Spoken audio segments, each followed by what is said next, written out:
Welcome to the Wickedly Smart Women podcast, featuring stellar conversations with emerging and established wickedly smart women. Thanks for joining us today as we celebrate women who are committed, care deeply, and have the courage to take action and create conscious change all around the world. Now here's your wickedly smart host, Anjel B. Hartwell.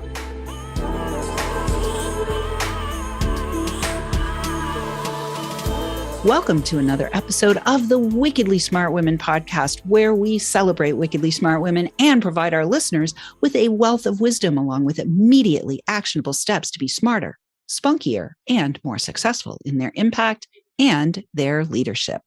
This is your host, Anjel B. Hartwell, and today we welcome our special guest, PR pro Marisa Vallbona. She is the founder and president of CIM Inc. PR and creator of the video course, How to Look Amazing on Zoom to 10X Your Success. And she has consulted thousands of CEOs and presidents of the world's top brands.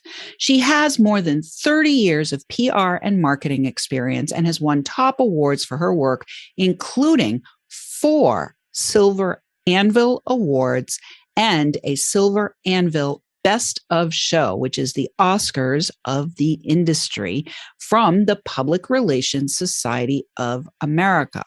She's also received a Lifetime Achievement Award from Marquee Who's Who, San Diego Business Journal, named her Women Who Mean Business in PR, and she's won countless other awards.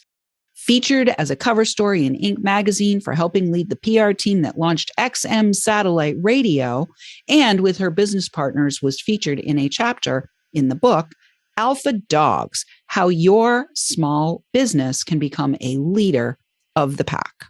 Her personal story was featured in the book Encountering Heaven and the Afterlife, True Stories from People Who Have Glimpsed the World Beyond. Learn more about her and her firm's work. We'll give you that information when we get to the break. And I just want to say welcome to the show, Marisa. We met at the National Publicity Summit, and I am so excited to have you here. Thank you, Anjel. I'm excited to be here.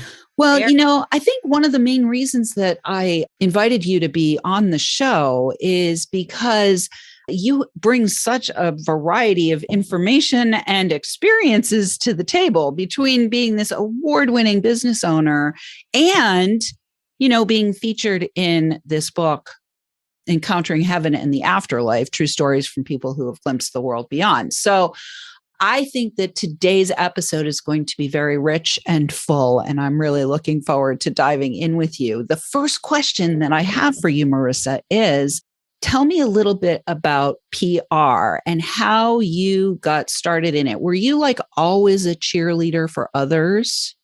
I always have been. There's something about me that, like my sons who are 31 and 26, they say that I'm a ridiculous optimist. And I am. There's just something where when I encounter people, I don't think that I see people and things the way others do. There's something about me where I'm always looking for the other side, the good in people, the good in things, the other side of things that I can bring out and that I can help shine and show others. And it's a habit that I have. I'll even be out grocery shopping or something, and I'll see a woman and I just feel compelled to go chase her down and say, "You look so beautiful," because I feel as if the world doesn't have enough of that. And I think she left the house today and she doesn't realize how beautiful she is. And something inside me just felt like I had to tell her, because she strikes me as beautiful. Maybe it's just her aura or how she looked, but I have to tell her. And yes, I do feel like I'm a cheerleader for other people. If somebody seems like they're down, I just feel compelled to uplift them in some way. But yes, and I got into PR because when I was 12 years old, I was in Houston with my sister and our friends, and we were really bored. that day. There was nothing to do. And it was so extremely hot. We could see like the fumes coming off, or like the heat waves coming off the sidewalk. And my sister said, hey, let's fry an egg on a sidewalk. And so we decided to do it, and it actually fried. So I got double dog dared to call the news to get them to come cover it as a weather story. And they did, but nobody wanted to be the kid to be interviewed, but I did because I'm super outgoing. And I got on the news and I just got hooked. I just thought, you know what? I want to be a storyteller in the news. I wanted to be a news anchor at first, and then I ended up in PR, and I've just never looked back. I just love it. I feel like I'm made for this. Oh my God, 12 years old, calling the TV station. You are definitely made for it. When I was, I think probably 9 or 10, I actually called the fire department because we were left home for the day, and my brother's hermit crabs got out of the aquarium and they were in my bedroom, and I freaked out because the hermit crab was in my bedroom. So the fire department came and took the hermit crabs out of my bedroom. So I don't know what the metaphor is there, but clearly you were made for being on TV, being on Zoom, being in PR. So that's a great story. And you fried an egg on the sidewalk, which is phenomenal. Yeah, that was fun. Yeah. So tell us, because there may be people in the audience who are listening who aren't really familiar with what PR means, what PR people do, how you actually help other people to get the spotlight on their work and so forth. So if you could give us a little bit of background on what this industry is, because you're award-winning, multiple awards in the industry. You've obviously been in the industry for a long time. So there may be a listener out there who, like you, was made for it, but they don't know about it. So if you could share a little bit about the industry itself and what makes a good PR person.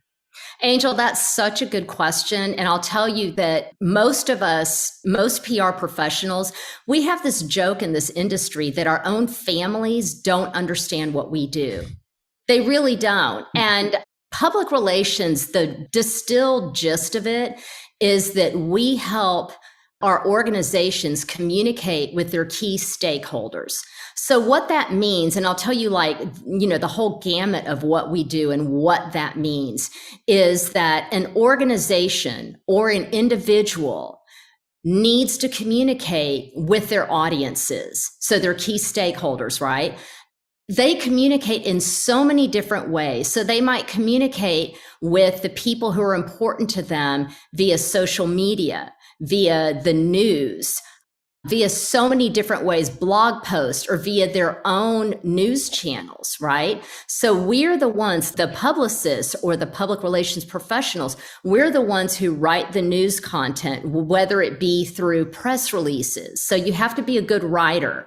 You have to be a good communicator. You have to be able to work with an organization and hear what they're telling you.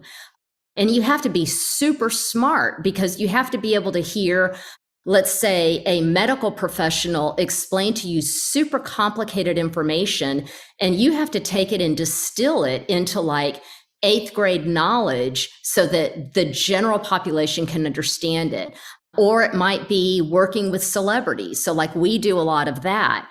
Or working in the real estate industry, we do that as well. So, and also in the surf industry. I didn't know anything about surfing until I got hired in the surf industry, and I had to learn it super fast.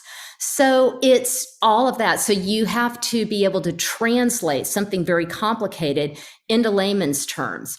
And aside from that, so it's writing news releases, it's writing news stories, it's packaging the news for broadcast media, for print media, and getting clients news coverage.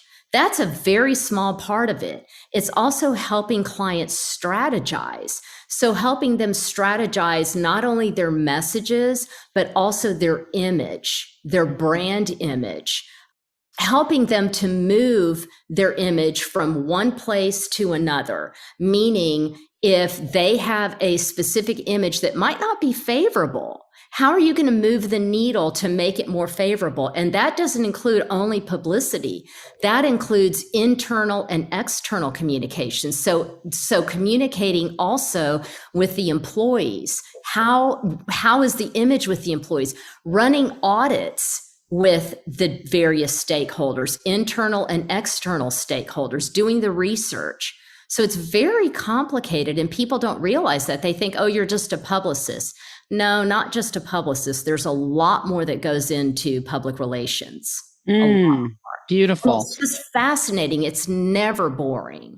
Well, some of the things that I heard there, it sounds like, and I want to distill this for the listeners as well. You are the kind of person, and your business and your industry is really in the translation industry. You're really not only in the exposure industry, but you're in the translation industry, helping to distill. And I know for many people, especially people who are entrepreneurs, who maybe are starting their own businesses or have small businesses, may be so entrenched in their own jargon and their own language that they don't actually know how to build the bridge between where they are and where their audience is. So it sounds like that's exactly what you do. Awesome. All right. So now what I want to do is I want to ask you, who are the people who are most likely to hire you, or your favorite kinds of clients who are the ones that you most are interested in serving? I love that you're now in the surf industry. You talked about the medical industry. Do you go across a number of different industries, or do you prefer to have a small handful of industries that you serve? So this is not the way most PR firm owners run their business. I basically will say yes to a client if I personally like them. So to me, it's not as important the industry, because I can learn any industry. It runs the gamut from technology to energy to surfing to real estate to finance. It depends, to me, who am I going to be working with? Because with our firm, I started my firm after working for one of San Diego's largest PR firms. And the agency owners would go in and they'd pitch the business. And after they pitched the business, they would disappear from it and delegate it to the lesser account executives. And when I started my firm, I promised that I would never do that. I would pitch the business, or I would meet with somebody who approached me. And I always wanted to be involved with that client. So I do have a team, but I'm always involved. I see everything the team does. They copy me on everything. I'm involved. I want to be on a friendly basis with my clients. And so because of that, I'm not going to work with somebody that I don't personally like. And as a result of that, I have learned a lot about a number of different industries. So I work with huge companies, but I will also work with small mom and pop startups, but I have to like them. Yeah, beautiful. Well, I think that that's a great frame of mind and approach to working with anybody. If you don't like them, then why would you be wanting to work with them? And, for me, that's step 5 in my welcoming wealth process. The Wealthy Life method is walk in partnership. So it sounds to me like that's one of the things that is part of your value set, is that you like to walk in partnership. A lot of people don't do that. A lot of people will just take on a client because they need and want the money. And it reflects in the work that they produce.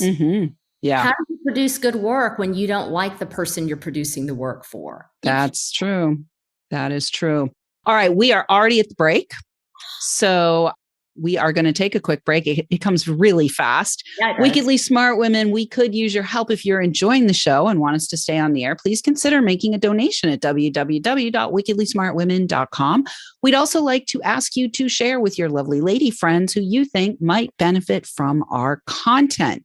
I do want to say a big thank you to all of our listeners. We just discovered that we are now in 95 countries. Our latest country that just came on is the Bahamas. And when the Bahamas arrived on the scene, we also discovered that We had 2 different episodes that ranked in the Bahamas, in addition to the show itself, the overall show itself ranking in the Bahamas. So welcome, listeners in the Bahamas. We love you guys. And we also want to give a shout out to our listeners. We'll just do all the B's today, in Bangladesh and in Bhutan. And we will be right back with Marisa Vallbona.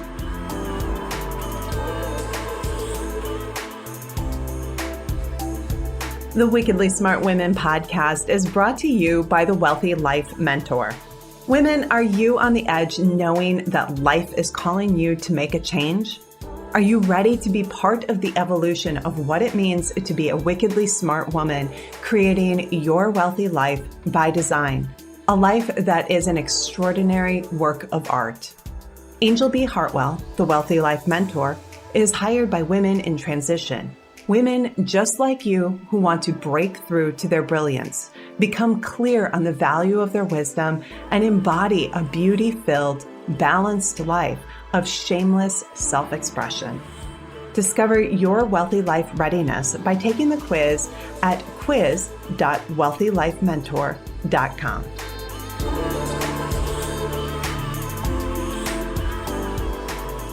And we are back with Marisa Vallbona. You can find out more about her and her business at CIMincpr.com. We will have that link for you in the show notes.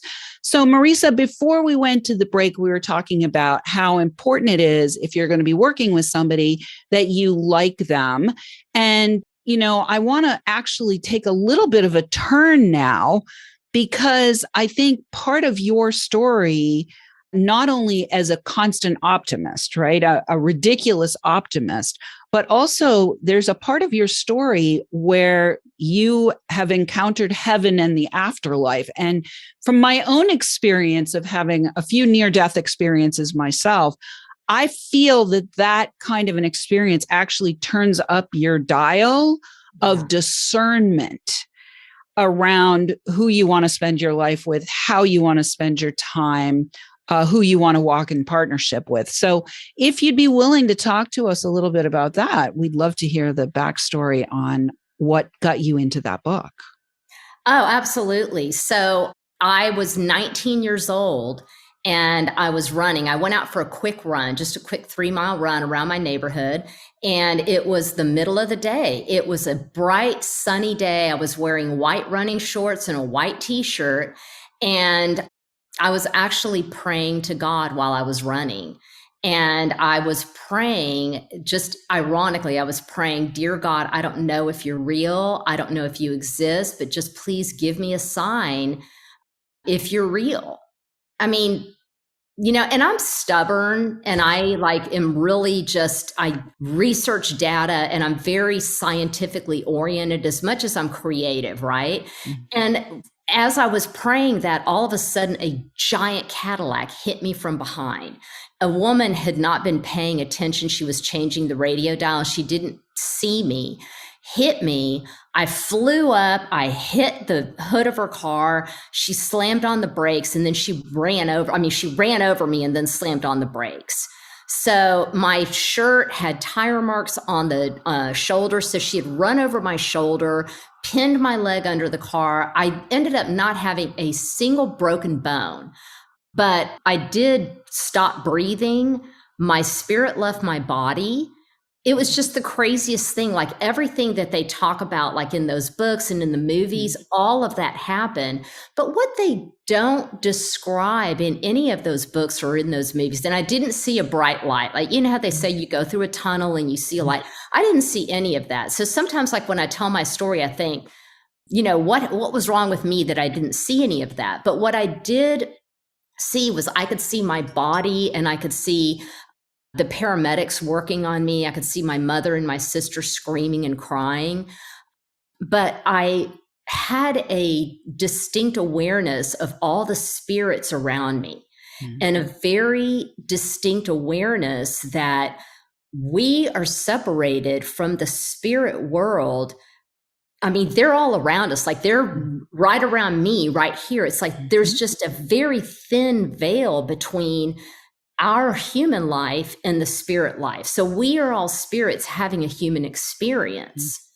And that's what just captured me when that happened. Like it's all happening around us. It's not like you go up to heaven, it's all around us, right? And I had a conversation with God when that happened. And I remember it like it was just yesterday. And it wasn't like I was talking to him and he was talking back to me. It was an experience where it was like telepathic. I just knew and he knew, right? And I said, God, I'm only 19 years old. I'm not finished living yet. Now that I know what it's like to die, because I've been terrified of dying. Now that I know what it's like to die, please send me back. And I will tell everybody that you're real, but put me to work. I will do amazing things. Just put me to work. And I went back into my body. And the amazing thing is when that car hit me, I don't remember a thing. I didn't feel a thing. That's why when I'm watching movies and I see people burning to death or drowning or getting eaten by a shark, like I'm not afraid of sharks when I'm surfing. Because I know the minute the shark chomps down on me, my spirit's going to leave my body. Just like when that car hit me, my spirit left my body. As soon as my spirit went back into my body, I was in excruciating pain. So that taught me incredible discernment, like you said. I'm very acutely aware of people's spirit, their goodness or their lack of goodness.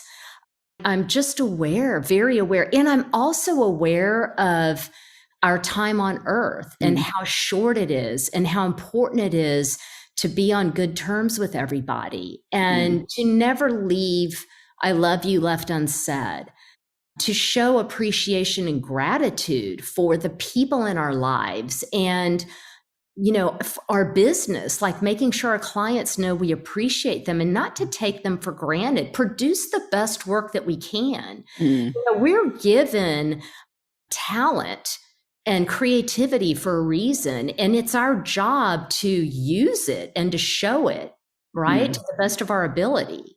Yeah, beautiful. Well, I'm glad you decided to stay, Marisa. and while you were talking and saying, why didn't I see the tunnel? What I was hearing, because I'm a seer, knower, hearer, as a result of several rites of passage that I have also taken. Some were near-death experiences and others were ritualistic death experiences that have a tendency to hone your spirit and to get you clear on what is important and what's not important. So as you were saying, what's wrong with me? Why didn't I see it? It's because you were looking in the other direction. You were looking at your body. You were definitely seeing, but you were looking at coming back to life rather than leaving life. So hopefully that helps you to let go of any questions about why you didn't see the tunnel. That's very insightful. And that does help quite a bit. That does. Yeah. I remember when I first started opening up my clair abilities, clairaudience, clairsentience, claircognizance, clairvoyance, I didn't feel like I could see. I was surrounded by people who were seers.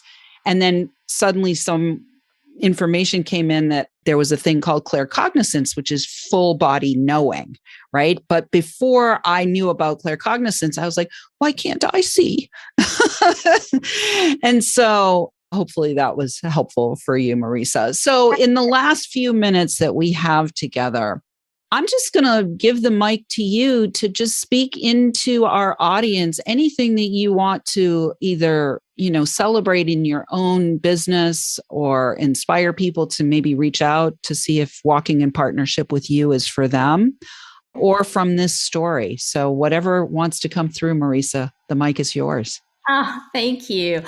I think that one of the things that I find so important, especially today, since the pandemic hit, is I think people have gotten really lazy, especially lazy in their own personal preparation. And it hit me today because I live in a high rise and I got in the elevator and a woman stepped on from a lower floor and she said, "Oh my gosh, it's so nice to see somebody dressed up."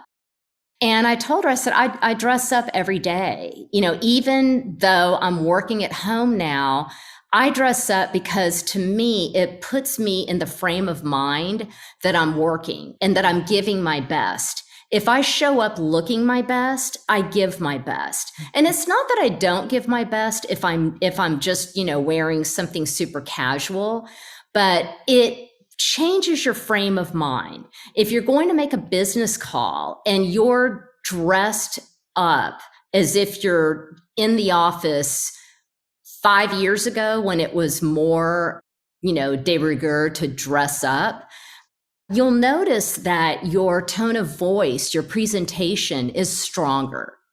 And I just would challenge everybody to try that. It does make a difference. I've noticed it. I've tested it out myself, and it does make a difference. It makes a difference in your win ratio. It really does. And I've also noticed that with all of these video meetings, and that's why I created my Zoom course, How to Look Amazing on Zoom to 10x Your Success. And you can find that on lookamazingonzoom.com. But I created that because I had to get clients on TV interviews, and the producers would say, please make sure that they have their camera angles right, their lighting right, their background right. And so I started playing around with it, and I would notice that when I would watch people interview on TV, their backgrounds were horrible. It was distracting. Their lighting was terrible. They didn't dress properly. Everything was wrong. Their camera angles, everything. And so I started playing around with best practices so that I could figure out how are they going to look the best, right? It's so easy. But they don't. And Anjel, the thing is, I don't know if you know this, but did you know that it only takes 7 seconds to make an impression? 7 seconds. So if I'm going to meet somebody in person, you're going to make sure your hair's right, your attire is right, and everything else, right? But how are people showing up to their Teams meetings and their Zoom meetings? They're not putting any effort into it because they figure, well, I'm on a Zoom meeting. I really don't have to put any effort into it. What kind of an impression is that making? Well, not only to the people that you are in front of, but also to your own psyche, right, Marisa? That's it. It's your own psyche, and that comes across. It really does. And so I've noticed, I'll be in a meeting with 5 or 6 other people, and I'm the one who, has everything just so, right? And I'm dressed properly. And somebody will always comment. They'll be like, you're so prepared. And well, it just takes a couple of minutes to know, what is the best background, et cetera. And you just do it immediately before the meeting starts. It does make a difference. I would just like to encourage everybody who's listening to this podcast to take a moment and learn what is the best way to show up for your video meetings. It does make a difference. Yeah. Well, and really, ultimately, it's about setting yourself up for the win. So, Marisa, we are at the end. We want to thank you so much for being here today. Listeners, we love feedback. Please do let us know what you thought of today's show by calling into our listener line. We will have that number for you in the show notes, or you can send in questions or guest suggestions to listeners at wickedlysmartwomen.com. We might even give you a shout out on the show. Thanks for tuning in. Keep your ears open. And remember, you are a wonderful woman. Thanks for tuning in, downloading, and listening. Be sure to rate and review Wickedly Smart Women on Apple Podcasts and share with other women who can benefit from today's episode. Wickedly Smart Women is the premier podcast series for informing, activating, and inspiring the leader who carries profound wisdom and knows that now is the time to welcome wealth. We welcome your feedback and guest suggestions and invite you to subscribe to our mailing list to be notified of each new episode at wickedlysmartwomen.com.